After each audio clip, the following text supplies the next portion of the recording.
कक्षा 6 के बच्चे, गणित की कक्षा में आपका फिर से स्वागत है। आज हम पाठ लेंगे पूर्णांक। पूर्णांक से पहले हम कुछ और परिभाषाएं या कुछ और कॉन्सेप्ट देखते हैं। जैसे पहली चीज है प्राकृत संख्या। प्राकृत संख्या जब प्राकृतिक शब्द से बने, प्राकृतिक का अर्थ हुआ हमें प्रकृति में जो कुछ दिख रहा है। अगर हम जो हमें दिख रहा है उसकी गिनती करना प्रारंभ करें तो हम यह पाते हैं कि हम हमेशा गिनती एक से शुरू करते हैं। जो भी चीज दिख रही है उसको गिनना है तो एक से गिनेंगे।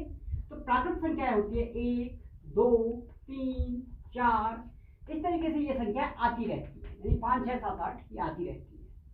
लेकिन प्राकृत संख्याओं के बाद हमें अपनी गणितीय आवश्यकता के लिए कुछ नहीं को भी एक गणितीय प्रतीक देना पड़ा, और कुछ नहीं को हमने कहा गणित में शून्य। यदि प्राकृत संख्याओं में हम शून्य को जोड़ दें तो संख्याएं होंगी 0, 1, 2, 3, 4, इस तरह की संख्याएं आएंगी जिसे हम कहते हैं पूर्ण संख्या। यानी प्राकृत संख्या में शून्य जोड़ने पर पूर्ण संख्या मिलती है। इसके अतिरिक्त तो कुछ ऋणात्मक संख्याएं भी होती हैं, जैसे कि ऋण 1, ऋण 2, ऋण 3, ऋण 4 इत्यादि। तो यदि हम पूर्ण संख्या और ऋणात्मक संख्याओं को आपस में मिला दें, यानी ऐसी संख्याएं जो पूर्ण भी हो और ऋणात्मक भी हो, तो वो संख्या होंगी 0, 1, 2, 3, 4, ये संख्या होंगी धन की ओर को। इसके बाद होंगी ऋण 1, ऋण 2, ऋण 3 इत्यादि संख्याएं होंगी। तो पूर्ण संख्याएं और ऋणात्मक संख्याएं आपस में मिलकर पूर्णांक बनाते हैं। यह पूर्णांक की परिभाषा होगी कि पूर्ण संख्याएं और ऋणात्मक संख्याएं आपस में मिलकर पूर्णांक बनाती है। अब हम संख्या रेखा पर पूर्णांकों को निरूपित करते हैं, यानी संख्या रेखा पर पूर्णांक कैसे दिखाई देते हैं या कैसे प्रदर्शित किए जा सकते हैं। हमने एक सीधी रेखा खींची जिसमें हमने पूर्णांकों को दिखाया, जिसमें 0, 1, 2, 3, 4 और इधर बाईं ओर को ऋण 1, ऋण 2, ऋण 3, ऋण 4, इसके बाद भी ये संख्या आती रहेगी। तो संख्या रेखा पर दिखाने में हमें एक चीज का ध्यान रखना होता है कि इनके बीच की दूरी हमेशा समान रखनी होती है। यानी 1 से 2 के बीच की दूरी जितनी है उतनी ही 2 से 3 के बीच की दूरी होगी, और उतनी ही दूरी 0 से ऋण 1 के बीच की भी होगी। यानी समस्त दूरियां इसमें समान हम लेंगे। अब संख्या रेखा हमें क्या बताती है? संख्या रेखा में यदि हम बाएं से दाएं को जाएं, यानी इस दिशा में यदि हम जाएं तो हमें बड़ी संख्याएं प्राप्त होती है। बड़ी संख्या का अर्थ है अगर हम इस दिशा में जाएंगे तो 3 2 से और 3 1 से बड़ा होगा। हम कह सकते हैं कि 3 2 से बड़ा है, क्योंकि 3 हमें बाएं से दाईं ओर को जाने पर प्राप्त हो रहा है। अगर हम ऋण में भी देखें तो यहां हम कहेंगे कि ऋण 2 ऋण 3 से बड़ा है, यानी ऋण 2 बड़ा है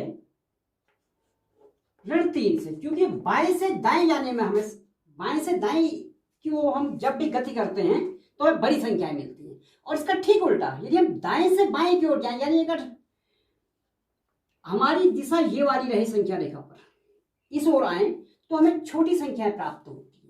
जैसे हम कह सकते हैं कि 1 और 4 की तुलना करें तो 1 जो है वो 4 में दाएं से बाएं आने को मिल रहा है, तो हम कहेंगे कि 1 4 से छोटा है। इसी प्रकार हम कहेंगे कि ऋण 4 ऋण 2 से छोटा है।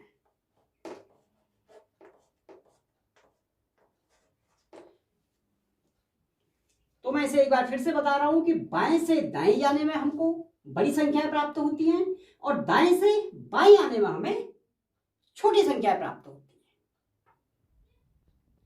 अब हम संख्या रेखा पर आधारित एक आसान सा प्रश्न लेंगे। हमने कहा कि ऋण 2 से दाईं ओर 4 कदम चलें तो हम किस संख्या में पहुंचेंगे।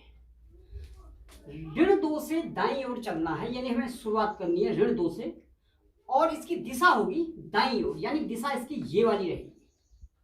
तो ऋण 2 से यदि हम 4 कदम चले, 1 कदम, ये दूसरा कदम, तीसरा कदम और ये चौथा कदम, तो हम देखते हैं हम कहाँ पहुंचे।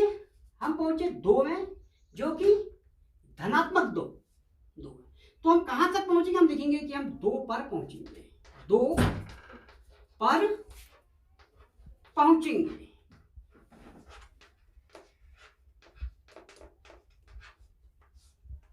इसी पर हम एक आसान सा प्रश्न और लेंगे। अब हम लेते हैं दूसरा प्रश्न, जिसमें हमने कहा यदि हम 1 से बाईं ओर 5 कदम चलें तो हम किस संख्या पर पहुंचेंगे? 1 से और बाईं ओर चलना है। बाईं ओर की दिशा हमारे पास ये होगी, यानी हमें इस दिशा में चलना है और कहां से प्रारंभ करना है? 1 से। बाईं ओर 5 कदम चलना है, 1 कदम, दूसरा, तीसरा, चौथा और 5वां कदम। 5वें कदम के अंत में हम पाते हैं कि हम ऋण 4 में पहुंचे हैं। तो हम कहां पर पहुंचे हैं? ऋण 4 पर, यानी 1 से बाईं ओर 5 कदम चलने पर हम ऋण 4 पर पहुंचेंगे। तो आज के लिए बस इतना ही। इस कार्य का आप अपने घर में भी अभ्यास करेंगे और मेरा यह वीडियो देखने के लिए बहुत बहुत धन्यवाद।